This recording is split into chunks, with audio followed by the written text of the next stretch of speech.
Hello, everybody, and welcome to Around the League episode 9 with James, of course, me. And then we have a very special guest. I'll let him introduce himself as El Presidente.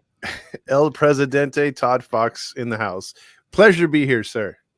It seems like all this week you have spawned on every show. It's like you're kind of watching everything. You're making sure everything's in line.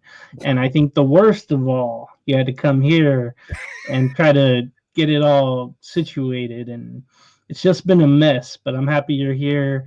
I kind of get sick of talking to myself after a while. It gets to a point. But, being a former baseball player like you are and were, I have tremendous questions for you, and I really want to get your opinion on things, because as much as this little round object, which seems so easy, it can be so difficult at times on and off the field. Absolutely.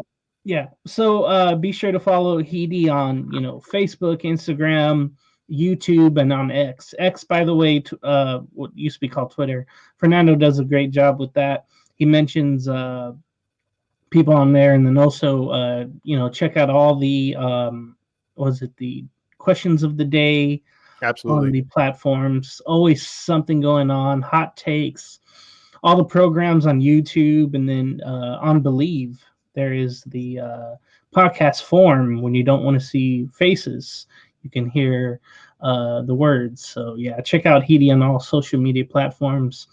And also the sponsors. And we have Underdog Fantasy. And of course, Todd, you know about that. You did a commercial, obviously. Yeah, and I got a strike on that on what is a TikTok. So tell us about the Underdog, the special going on. they'll match your first winnings basically. So if you get on there up to $1,000, if you put HITI first, you get a 20% discount on your bet, your first bet, and then also if you do win, they will match through your winnings, no matter if it's $5 or $1,000. But say it with me: bet responsibly. Yes, gamble responsibly, please. Because yeah, you hear stories about that. You could lose your shirt, literally. So I've heard that expression is so long. Oh boy. And well, then yeah. I was just gonna say what we got on tap, because we can mention some sponsors a little later too. What do we got on tap for the Okay. show today? Okay, so today we're gonna go through some news and notes of the MLB, of course, the MLB. Texas Rangers has a new hitting coach. He's a familiar name.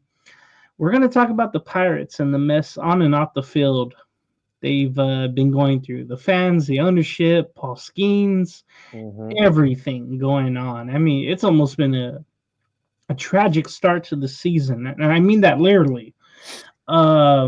Just awful. Injury news, with Boston and Casas, and among other places, Cincinnati has some injuries as well. And then we're going to get into maybe some solutions. We're going to ask Todd Fox. I'll come in with little answers as well, but how to fix the MLB All-Star game, because it seems like nobody's been watching, and it's been years since I've watched. It's on the Tuesday night, by the way, too. Maybe if they moved it to the weekend, maybe people watch. Should there be an in-season tournament like the NBA does for MLB? And then the one I put in that I didn't tell you about, but I was listening to Foul Territory, and it's basically an approach of hitting when the analytics aren't working. So I'll get to that probably, after the in-season tournament, and then we'll check out the standings and all that. Who's hot, who's not. We'll get to all of that later on as well. All right, cool.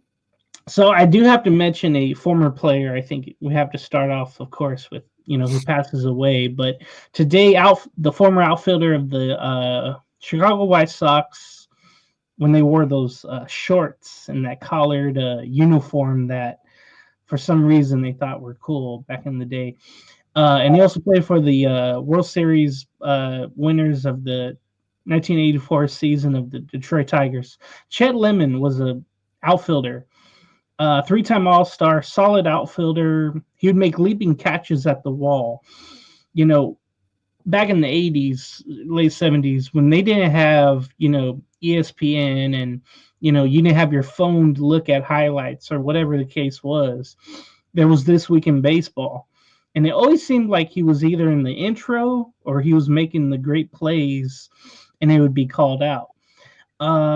Very kind man from everything I've read. And he passed away today at 70. The Tigers will probably do something the next time they're home. So Chet Lemon, he's just one of those guys, not only a cool name, but just a great person from what I've heard overall, passing away at 70 far too early, Todd. Absolutely. RIP to him. And it kind of is a little weird now that you brought that up too, because usually on opening day for Angels games, they play the memoriam stuff. They've been playing that every game. That's weird. Very weird. Yeah, I thought it was like a what do you call it? Not a typo, but just somebody hit the wrong button. Yeah. And I'm walking around like, wait, it's not home opener anymore. What are we doing here? It's very weird to be playing that. So that's my gripe. But RIP to Chet Lemon for sure. Yeah. All right. Some other news around the league. See how many times we say around the league. On Monday, the Texas Rangers hired their new hitting coach, Brett Boone. And he's 56 years old. His career batting average was 266, 1,775 hits, 252 home runs. He was really a solid infielder, mostly for the Seattle Mariners. Yes. Other places as well. He played 14 seasons, was a three-time All-Star. Of course, the Boone family. He's the older brother of Aaron Boone, which is the manager of the Yankees right now, who just got an extension, I think, till 2030. And he's the son of Bob Boone, the former catcher of not only the California Angels, but the Phillies, among other places, and then the grandson of Ray Boone. So there's obviously a family history there of the Boones. I think probably Jim could tell us more about that. But this is something Texas, maybe they need a little kick for I know Seager's been out. Jock Peterson had a 0 for 41 start to his season. That was going to be his big acquirement from the offseason. Also, Jake Berger, who was supposed to be a big part of their offense. Well, he's undercooked and he's in AAA. So it's really been weird to see Texas struggle. And even though they're in a good position right now, the Ranger offense is last in runs in the AL with 113 before Monday, when the offensive coordinator got fired, which offensive coordinator I never... Still sounds weird. Yeah. Texas only scored 30 runs in an 11-game stretch and they went 2-9. So they've been struggling for a while. And like you mentioned on the, on your post-game show, of course, I forgot to mention that. Tune in every time there's after an Angel game. Todd will have the post-game shows and your comments being read. People call in as well. Mentioned the offensive coordinator getting fired. And Brett Boone, Chris Young, the GM, really going for a player's perspective with this move. How do you think it's going to go with Brett Boone coming back? He was always a fiery, gritty type of player, almost like the Giles brothers. Yeah, I agree with that. I think with Brett, I remember his forearms. His forearms were massive, dude. Like he was built like a weightlifter. But I will say that he's gritty. He's edgy. And I think that he might be the right fit for Texas. Chris Young, as you know, doesn't mess around too much. He said in his press conference, if you're not trying to improve, you're not trying to win. And he's very dedicated to, turning this thing around. He doesn't want, he kind of like admitted in the press conference that, hey, they had a World Series hangover last year. A lot of things didn't go their way. He said, but it's too early for the struggles to be this bad. And he doesn't want it to get late. So he made the change. And as far as Brett Boone's concerned, James, I like the move because you're getting an established hitter. You went through his statistics. You're not getting the kind of bums that we get as hitting coaches for the Angels. Brett Boone's an established player. You ran down his bloodline. He's third, fourth generation baseball player. So it's running through those big forearms in his veins. So I'm good with it. I think it's bad for the Angels, but for the Rangers, I think it's a solid pickup. It's amazing to think really quick of what you could say to players now compared to what you could get away with back then. Because players have so much power now. You can't have someone like get on people's asses now like you used to. Yep. And that's what's man, there's so many things missing from the game. And I feel like that's one of them. Someone to go in there and just say, hey, what the hell are you doing? Throw some stuff around, yell at them and get them motivated. No, you just get fired basically. And it's just, we'll see if Texas, kind of moves up. We'll go through the standings later, but it seems like they're kind of behind. They're 17 and 18, I think, in fourth place in the American League West, I think, right now. So we go from one struggling team to it's been a mess. And I really wanted to talk to you about this because you played for their organization, the Pittsburgh Pirates. They're a mess on and off the field. It starts with the fans not showing up. Now you could say, hey, it's cold weather. It's the team not doing well. They only show up when Paul Skeens pitches at home. Mm-hmm. Their owner, and shout out to Brody Brazil because his YouTube channel has just given people insight of what the hell's going on there. The owner has Bunnington has removed those tiles of people putting their name and their family history. Mm-hmm. What you see in front of the hats at Angel Stadium, they've removed that and they realize now they made a mistake.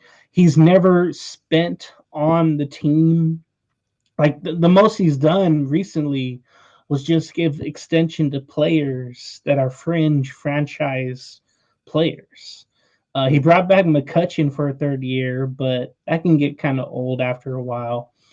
Also, I have to admit, I mentioned Paul Skeens, and already MLB social media, you can see it on X, wherever, Instagram, where they already want him traded to another team. And he's only been a year of service in the MLB, and already they want him on the Yankees. They want him on the Dodgers. They want him somewhere else.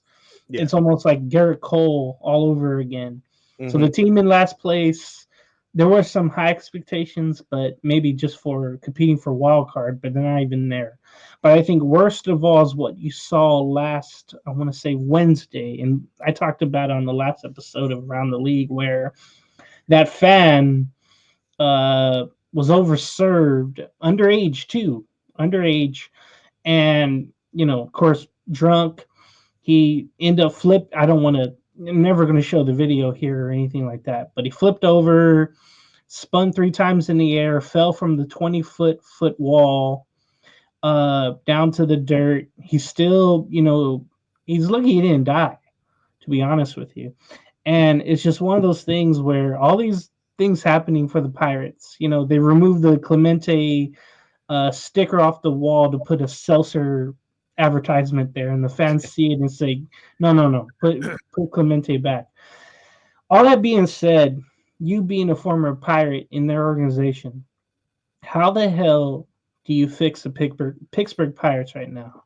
It's the same way you would help our Angels, and that's a new owner. This owner is clearly from the Artie Moreno way of doing things from the 90s. Those types of owners are, you got to compete now. You owe that to the fans. You saw, James, as much as I did, when they did have the AJ Burnett's, the young Andrew McCutcheons, the Alvarez's, Garrett Coles, when the Pirates made, I think, 3 straight years to the postseason. Yeah. But they haven't won a series since, what is it? Is it 79? World Series, yeah, 79. Yeah, but they haven't won a playoff series either, right? Because they did lose to the Braves. Yeah, well, they went They went against the Braves in '92, but there was no wild card, right? Right. So they haven't won since '79. So you're talking about several generations who haven't seen playoff winning baseball. When you've had franchise after franchise around the league, no pun intended, have bettered themselves and have won playoff series and gotten back to the upper echelon. So I feel bad because if you think about it, James, and you're all over sports, you love sports, you know how passionate Steeler fans are, you know how passionate Penguin fans are. The Pirates should be no less. I mean, we saw them black out that stadium. That stadium's beautiful. You know, that whenever you talk to a real baseball fan, they may not be a Pirate fan, but on their bucket list is, hey, I want to go visit Pittsburgh. And then for that owner to be just so, I don't give a F about anybody, and you have all these other fans are doing the same thing, like sell the team, they're not showing up. And how can you not show up in a cathedral like that? But then it's like we talk about all the time on our post-game show, you know, if you build it, they will come. If he builds, you know, he built a team or the franchise when they had that little 3-year run, that team wasn't like super duper great. Like they were just above average. They had the right coaching in Clint Hurdle, and they got the most out of the players that they got. They just never signed any of them long-term. That's the bad part of having a penny pitcher. And last thing I'll say about it, it just sucks to see it's sort of like the Cincinnati Reds too. It should be like that in hockey. You know, the original hockey teams, the original NFL teams, you want the Cowboys, the Packers, the Niners, the Raiders to be good. You want in hockey, like the Maple Leafs, the Chicago Blackhawks, like your Boston Bruins.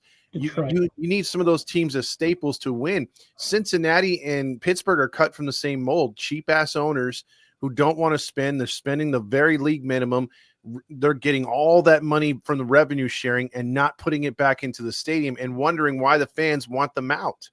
So it is depressing as a baseball fan, because I think the league would be better off if a Pittsburgh was good, because then you'd have a geographical rival with the Phillies that, you know, when they were good for those couple of years, the Phillies were good too. And it was a good little rivalry. You don't have that right now. The Pirates are sort of like a AAA team, and it's sad. And then the last thing I'll say, not only do you have that kid barely escaping with his life, you know, he's got now rehab for the rest of his life. He broke his neck, fractured his skull, very traumatic. They had to have the oxygen thing on him when he first fell. And then you have the security guard who whooped the guy's ass with a belt. Oh, that's right. Yeah, that happened this week too. So, and that's when they were drawing flies. So the Pirates can't get out of their own way, whether it's on the field or in the stands or in the front office. I haven't seen that video yet. That's how crazy busy I've been at work. But all I've seen is a argument, a punch. But I'll check out the belt. That's kind of reverse right there. When he stops hitting the guy spits on him. My God. And then he's like, oh, that's it. Like, so the fan doesn't throw a punch at the security guard, but he spits at him, and that's disrespectful. You know that regardless. Mm-hmm. And bro pulls off his belt like that was his poppy. Okay, I gotta watch that later. I forgot all about that, and it just adds to the disaster that the 2025 Pirates have been. Yep. and James, one last thing. I'm sorry, but because I am passionate about the Pirates in a way, but this is a terrible division this year. Outside of the Cubs being, a lot better than we thought. The Cubs weren't supposed to be this good, but outside of them, the Brewers are very average, and the rest of the teams are pretty bad. So it was there for them to contend, like you said, for a wild card. And then maybe even win the division with, 88 games? Possibly. Something like that, yeah. Yeah, and we'll talk about more of the standings. But, hey, if you want to go to PNC Park and experience that atmosphere, whatever it is, 714 tickets is probably the best way to do that. If you want to go make that trip, I think the Angels are they're going next year? Yeah, next year to PNC Park. So correct. Plan accordingly. But put in the code HITI for 10% off and 5% off each purchase going forward. So 714 tickets. I got mine for Tuesday's game here in San Diego against the Angels.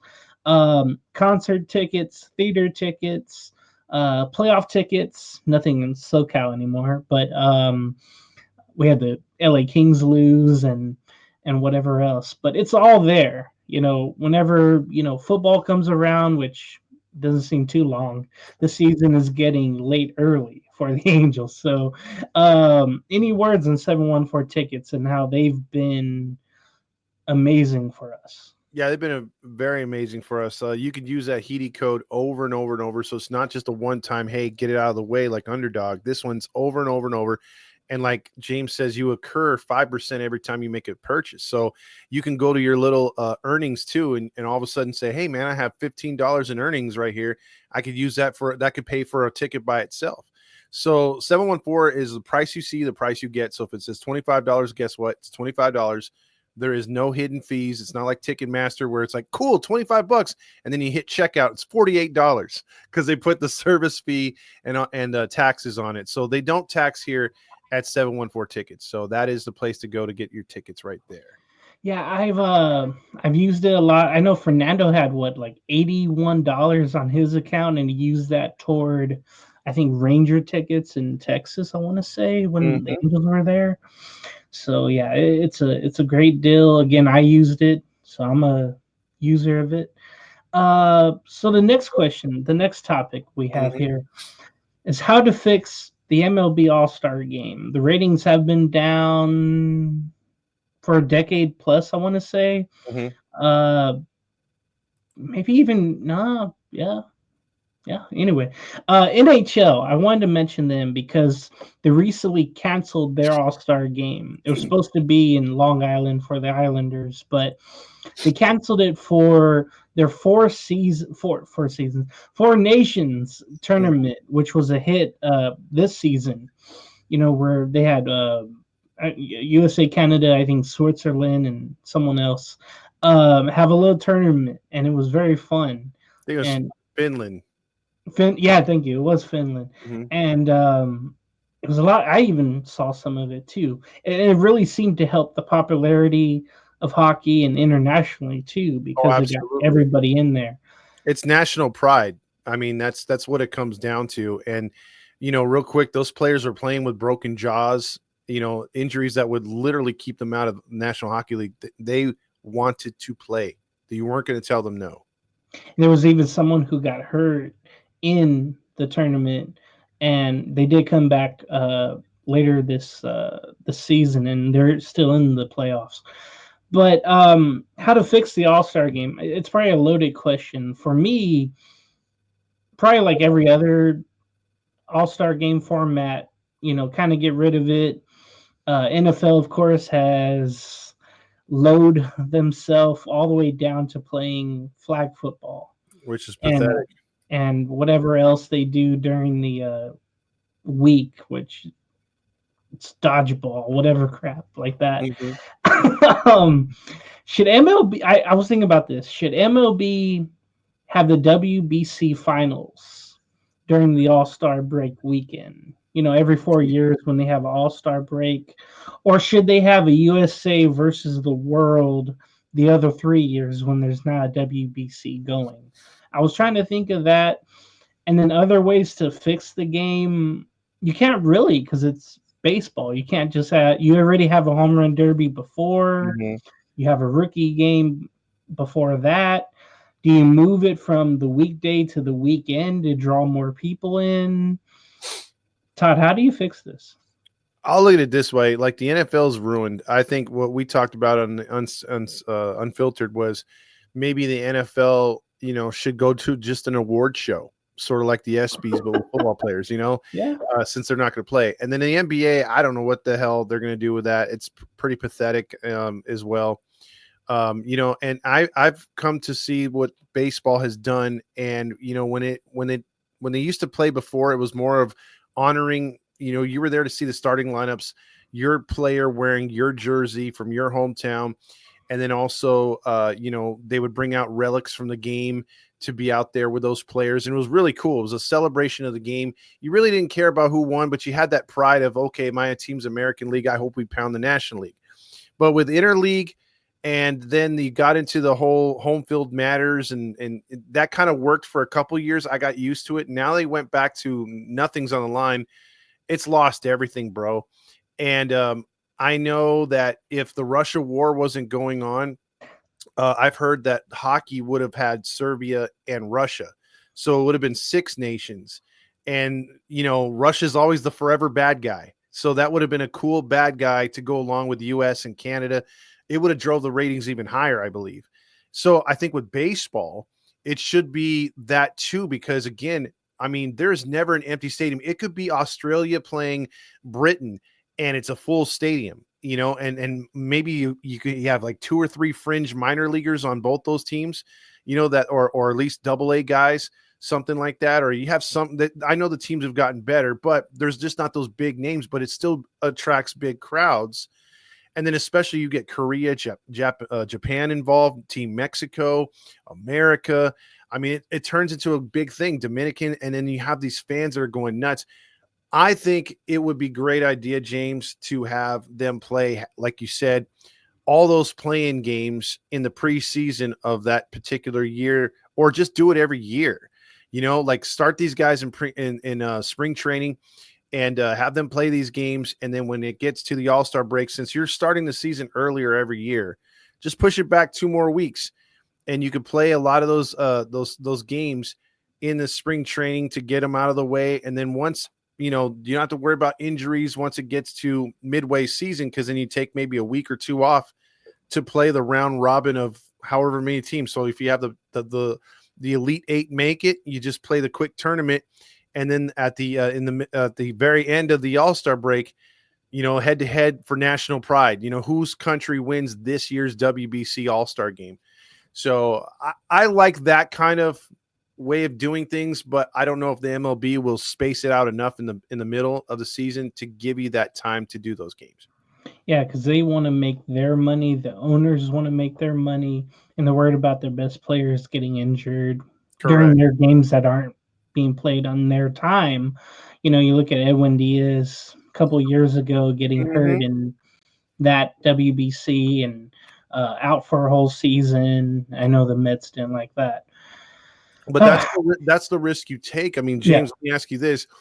If it's better for the game and you can guarantee that however many of those games in between that All-Star break are going to sell out, would you do it as a commissioner of baseball, knowing that you might lose a guy or two, maybe a team or two will be upset with you, but in the end, the revenue, the ratings, the attention from all over the world, I mean, is it worth it to you?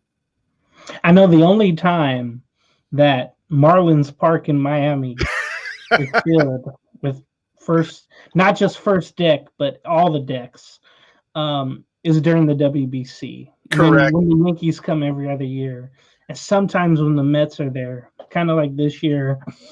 So I think it'd be important to have it in those Caribbean areas. Man, there's just got to be more attention to it, and realize that, hey, the WBC, it's a great, great thing, but it has to blend in with the MLB at some point. Another thing too, to maybe spice up the MLB season. Mm-hmm. And I got this idea from the NBA. Say whatever you want about it. There is an in-season tournament that really no one cares about unless the stars are in it. Should there be one for MLB? It would give teams like we talked about, the Angels, the Pirates, the Marlins, the Rockies, maybe something to play for. And then you could blend it into the regular season, just like the NBA does. So it doesn't really hurt the regular season kind of progress. And then you can have the semis and the final at one of these special game areas, ballparks. You know how they're going to have a NASCAR game in August at I forget where, but they're going to have that at Bristol Speedway, I think it is. They also have the Negro League game. They have the Little League game. Mm-hmm. So I figured you could blend that all in to an in-season tournament and give teams and fans kind of hope, kind of like us, where it's like, hey, we know we're not going to compete later on, but they could play for something and hang a banner as awful as it sounds. But Yeah. the young players can kind of grow off of it. But would you be open to an in-season tournament for MLB, or do you just want to keep the schedule the way it is? I'd have to disagree. I mean, I'm more of a traditionalist. I would stay away from the in-season tournament. Let the NBA see where that's at in 5 years, if anything. If you're going to think about that, I was one of these guys that was always wanting a wild card, and look how long it took him to get the wild card. I still want to have a salary cap in baseball. Yes. I think that would help teams like your Colorados, your Chicago White Sox, your Marlins, teams that like have crappy owners to be forced to pay. I think that's part of it. We need a better even play throughout the teams. But I see what you're saying. I get it. But maybe that's your generation talking, and being more open to things. I think my generation and older would probably be against it because, they got to see if it works first. And the NBA being progressive, they just started. And then you saw like the Bucks win this year, get ousted in the first round. And then they didn't even celebrate it like the Lakers did the first year. You know what I mean? Like the Lakers went off. And it's like, I don't know if fans are cool with seeing a middle of the season champagne flowing when in baseball, let's just face it, they win a wild card series and they're doing champagne. It's like, bro, you got 3 more rounds left before you win a World Series. Calm down a little bit. I always wondered because we talked about, hey, before the progression of the postseason, where it's just like, hey, you win your division, go right to the World Series, right? You win your league. Then there's East and West in 69. You play a series, then you go to the World Series. Now, I mean, there's a wild card. Now there's a wild card series, and then the division series, championship series, World Series. A lot of bobbles being popped, and man, it's just weird. But another sponsor shout out. I do want to give a shout out, especially to you. The LC Dugout. You go there for player signings, memorabilia from all sports. I'm interested to going there one day. You had a really good interview with JT Snow there. So, yeah, give him a shout out if you want to. Oh yeah, OC Dugout, buy, trade, and sell. Yeah, cards, memorabilia. That we're doing an autograph signing with them this Saturday with Zach Neto over at Rockin' Brews off of Beach Boulevard in Buena Park, not too far from the what is it called, Knott's Berry Farm. Just a walk from Knott's Berry Farm, across the street from Portals. So yeah, it's gonna be from 10 to 11:30. If you're gonna come early. It should be fun. Autographs, pictures being taken, and you can see the future of our team right there, and the current shortstop, because he's still the future. He's very young, but they do a lot of cool things with the OC Dugout. It's just fitting this show is episode 9, and he's only one, like I mentioned on X, with any heart right now. Since he came back from the injury or the surgery he had in his elbow, he's the only one showing any type of fire and desire. It's really cool to see. All right, so our next topic, real quick. All right, so I was watching Foul Territory and they brought this up, the 4 guys there, and they mentioned, teams are hit with all these analytics and they're told what to do, how to do it, but when it's not working, what team and how many teams are going to go back to the old school approach where a base hit is okay? You don't have to swing for the fences. The thing I heard was that players are now being brought up to have a launch angle instead of getting on base or getting solid base hits, gaps to the drives, whatever the case is. It seems like everything's been reversed about approaches. But do you think maybe sometime in the future we're going to have one team that says, hey, we're going to get rid of the analytical approach and just go back to fundamentally hitting? Yeah, I think very much so. We'll get back to, because I mean, every time we get a chance to see it on, like on Twitter or the other areas, they show videos, TikToks of the Angels when they had that great lineup that most of the hitters had like almost 300 averages, and their lineup looked like murderous row because they could put the ball wherever they wanted to, it seems. So I think these things come in and go as as most trends do, and we've seen it in football more than anything. It'll be a run heavy league for about 5 to 10 years, and then all of a sudden this offensive coordinator makes his team look like amazing, and then you get this pass happy thing.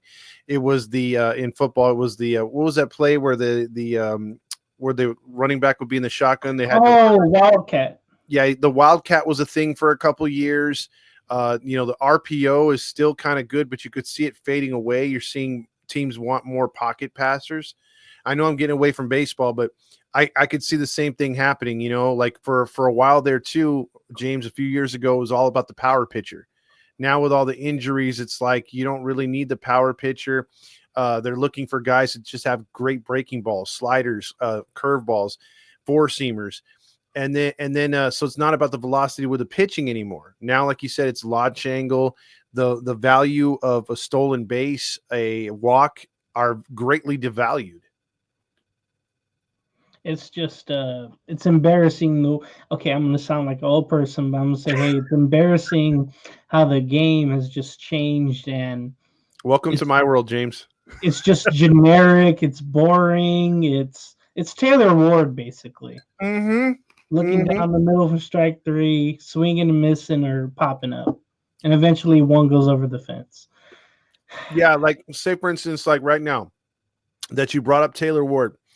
He had a 2-run homer in the first inning right now. Oh yeah. He's literally 6 for his last 54, but people are like, hey, he's hit a couple home runs in a couple nights.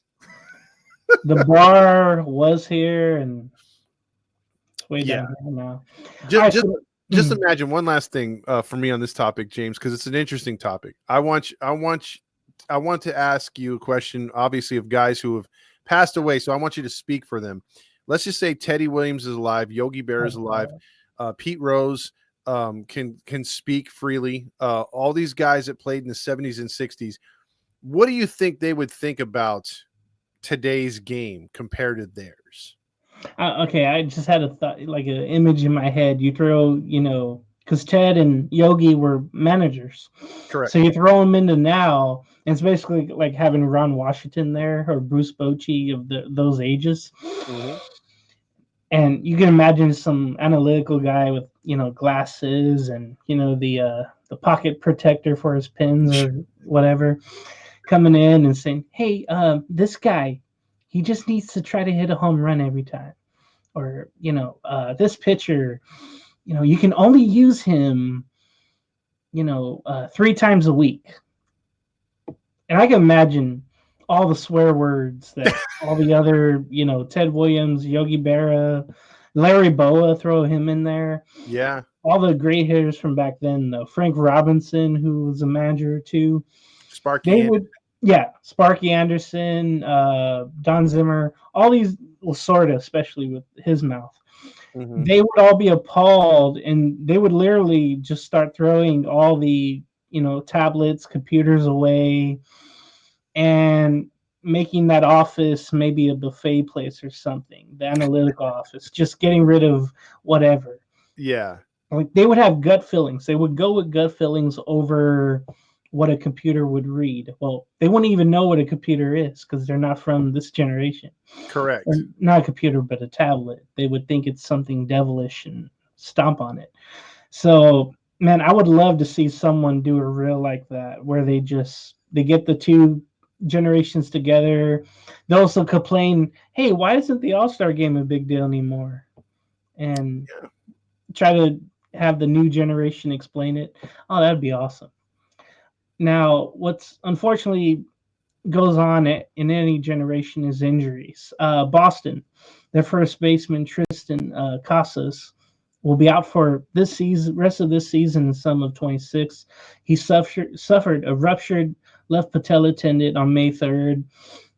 He was running down the base and he basically tripped over it. And I'll ask you real quick, do you want to see what they do in college and in softball where they have two bases at first base and a runner has to stay on his and the first baseman stays on his for safety reasons?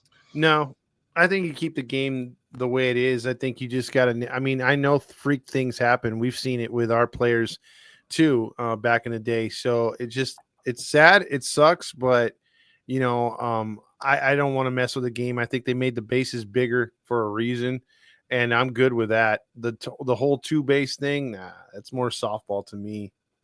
It would look funny on an MLB field, especially if they got rid of grass or dirt, excuse me, and just went with the what college does sometimes, where it's all just turf, Mhm. literally, except the batter's box, but everything else is turf. It would just look weird. But Rafael Devers, as you know, was their third baseman. They brought in Bregman. He refused to move positions. He did go to DH. They asked him to go to first base, but he will not uh, go there. He will stay at DH. He refused to move. Not being a team player, but you understand, hey, his ego, his big contract. He's just been a guy that has felt kind of slated, I think, so far this season, Rafael Devers, and he's not doing well either, and he's gained some pounds, and yeah, it's just a weird time with Boston because they're competing, but they also have some problems. Chris Bryant is going to have another surgery on his injured back. He's on the IL currently with a lumbar degenerative disc disease. I mean, that That's sounds not good. crazy serious. It's his ninth stint on the IL since 22. Remember, he was the MVP with the Cubs, won a World Series in 2016. He was going to be that next, generational great talent like Mike Trout, to follow him. Hmm. And he signed a big contract with Colorado after getting traded to the Giants from the Cubs. And he hasn't done anything since because of the injuries. Um, it's just, man, it's just horrible to see that still.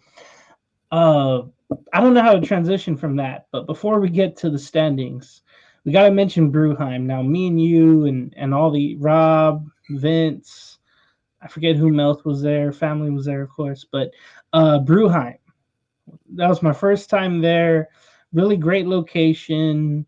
It's what off of what Catella and State College. State College right there. Mhm. So a really great place. Interesting beers, 15% beers from what I found out. Uh, Yeah, you were smiling extra that day. I really was. I saw a clown and everything, man. Dude, Grill Master was telling jokes and you were actually laughing. So I mean, you're Well, I was faking that. No, I know Grill wanted to hang out to you later, but I was already going home for yeah. some reasons. But you mentioned he there for drink specials. Anything on Brewheim you want to mention? Just the fact that they usually have really good food there, catered in. They're going to be getting their kitchen here probably by the end of the month. So that'd be cool. They're going to have their own menu, their own food there. It's a very, very clean venue.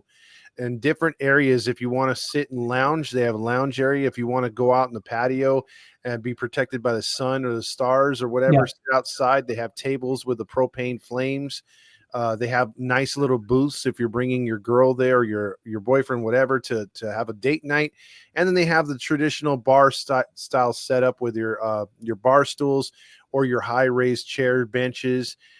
Really good beer. It's a very good beer, and they have non-alcoholic drinks too, and it's family friendly. They also have sodas and stuff like that, so you don't have to worry about the kids not having anything to drink when you get the food. It's great. The little walkway to the back of the parking lot. Mm-hmm. They had the view of all the machines going on. I Oh yeah, mean, smell everything. yeah. They have the distills there. They have the hops, so it's pretty good. Thank you, hops. That's how I was trying to remember what it was. So yeah, go to Brewheim for that, and mention HITI with all these sponsors here because you'll get something out of it. The standings real quick as we talk. It's 7 o'clock, but I got like 5 more minutes. yeah. Well, I mentioned for the games today, some are over and some teams have had off days. It's a travel day, of course. Mm-hmm. Start off with the AL West. Seattle leading by 3 games over the A's. Houston at 500. Then you have Texas at 18-20, so they lost today. Mm-hmm. And the Angels at 15-20. I'm I'm not gonna brag or anything. And the A's, it's only been 38 games, but I thought they were going to compete for a wild card, and so far, okay, with all the madness of moving to a minor league ballpark that he's even isn't even theirs. But Seattle has also kind of surprised people. They made a move. They traded Luis Castillo, but not that Luis Castillo. They traded another guy. Mhm. But their hitting's been good. Kyle Rowley has been their power source. They did have an injury to one of their infielders, and outfielders, but their pitching, even though with their injuries, they're still really good. So, Houston trying to figure out without Alvarez right now. He's on the IL. But how surprised are you with the A's in West Sacramento? I'm very surprised. I mean, I'm looking at their run differentials only -24. So they do struggle still at scoring, but their pitching's been much better. Their bullpen's been pretty legit. And as far as Seattle, dude, I'm surprised that they're +31. They're actually hitting, which everyone was ragging on for doing absolutely nothing in free agency when it came to hitting. So yeah, those two teams at the top are kind of surprising. To be honest with you, I think Houston and Texas are where I thought they would be, around 500. So I'm not too shocked about them, but I am definitely shocked about the A's and Mariners. So the AL East, real quick, it's of course the Yankees. Through all the torpedo bats and using them and not using them, they're in Mhm. first place. The surprising Red Sox are a game above 500, 2 games back. Then you have Tampa Bay and Toronto. You figure 4 games under where they're supposed to be. Then you have Baltimore, which has Mhm. been the biggest disappointment at 13 and 23. Some of the young guys are injured, but some of them aren't really hitting as well. Their starting pitching without Corbin Burns just really isn't anything right now. It's a chore to get to their bullpen. You have anything on the AL East? Yeah, just the fact that I can't believe they're 10 games under and a run differential of 69. So their pitching, they have scored some runs, but their pitching is lousy, bro. Last in the league. It's weird to see Baltimore. You think every year they would take a step ahead, but this year not so much. Losing Santander, who I wanted, Yep, that's also a same, big part too. same. AL Central has been a lot of fun, at least for the first 3 teams. You have Absolutely. Detroit 23 and 13. They're 2.5 above uh, Cleveland and Kansas City. Then you have the Twins who are going through losses of revenue. The owner wants to sell the team. Fans aren't showing up, and then you have the White Sox. They have cool city connects that look like the Bulls, but Yeah, they're those are 10 and cool. 28. They're on their way again to having one of their worst records. Well, Yeah. Go ahead. as it speaks real quick, Detroit's got a +83. They've already scored 208 runs. They've won 4 in a row. The Ohio teams won 2 in a row. Royals have won 6 in a row. So yeah, that is a fun division, and the Twins have won 5 in a row. So nice. They're a lot of fun. Those 3 teams. They showed it last year, especially. NL East, real quick. The Mets are above Philadelphia 2 games. The Braves 6.5 back, 2 under 500. They're a mess. I mean, they've had injuries up their ass, and then also they've had their pitchers not do as well. Then you Mhm. have Washington, Miami bringing up the rear. They're not expected to compete. But what about the Braves' downfall and the Mets? Do you think they're kind of surprising people after getting Soto? No, I think they're right where they should be. Soto really hasn't gotten hot yet. And I think that's a bad sign for the Mets because I do believe at some point the Braves are going to surge at some point. They're going to put something together. They always do. And I think if they don't, if the Mets don't get more separation, I'd be looking in my rear view mirror a little bit at the Braves. All right, NL Central, like you mentioned, the Cubs lead it by 3 games against second place Cincinnati, third place Milwaukee, and fourth place St. Louis, and they're all at 500 at 19 and 19. The Mhm. Pirates though bring the rear at 12 and 26, so it shows you it's a competitive division. St. Louis has won 5 in a row out of nowhere. I think Ollie Marmol's job is on the line this season. The Cubs have kind of shocked people. I thought they were going to have a renaissance type of year. They made moves to their bullpen. They traded for Kyle Tucker, who is trying to, on a contract year, trying to ball out. So the Cubs have been fun. It'll be interesting to see if Terry Francona can get those young Reds in a wild card this year. Oh yeah, that would be nice to see. Yeah, it's like everybody else is progressing, but the Angels really aren't.